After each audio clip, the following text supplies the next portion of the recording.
Hi friends, ఈరోజు మా అమ్మ ఆదుండకాయల దప్పడం చేస్తుంది. మీలో ఎంతమందికి ఆదుండకాయలు తెలుసో కమెంట్ చేయండి.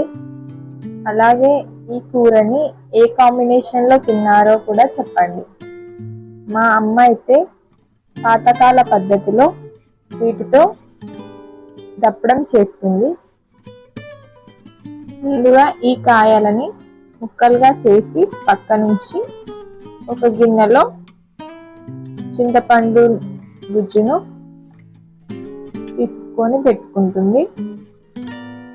ఆ తర్వాత ఈ ఆదుండకాయ ముక్కలకి కొద్దిగా ఉప్పు వేసుకొని బాగా పిసుకుతూ కడుగుతుంది. ఎందుకంటే వాటి ఒగరు కానీ ఆ వాసన కానీ రాకుండా ఉండడానికి. తరువాత చింతపండు రసంలో తగినంత కారం, ఉప్పు వేసుకొని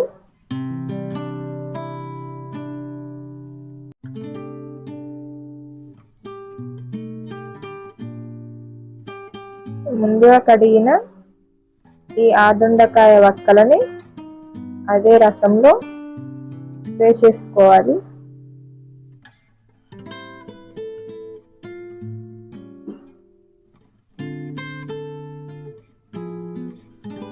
ఇలా ఉప్పు నీటిలో బాగా కడుక్కొని వేసుకోవాలి.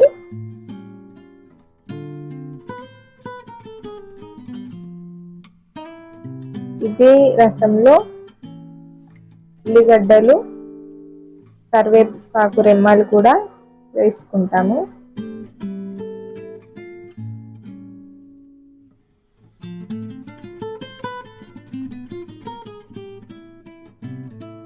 ఈ చారుకి తాలింపు అంటూ ఏది ఉండదు, డైరెక్ట్ అన్ని ఇందులోనే వేసిస్తాము.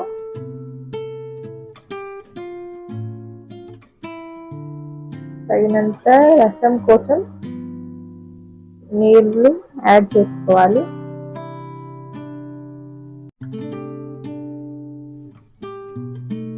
ఇందులోనే పసుపు, నూనె కూడా వేసేసుకుంటాము.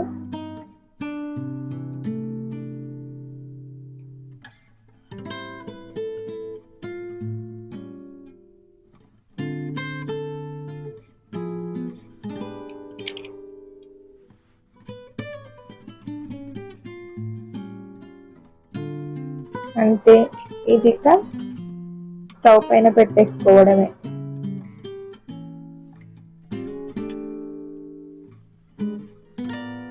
ఈ చారు మరిగాక మనం ముందుగా నానబెట్టుకున్న బియ్యం, వెల్లుల్లి ఇంకా లవంగాలని రోట్లో రుబ్బుకొని పులుసు మసిలిన తర్వాత అందులో యాడ్ చేసుకుంటారు.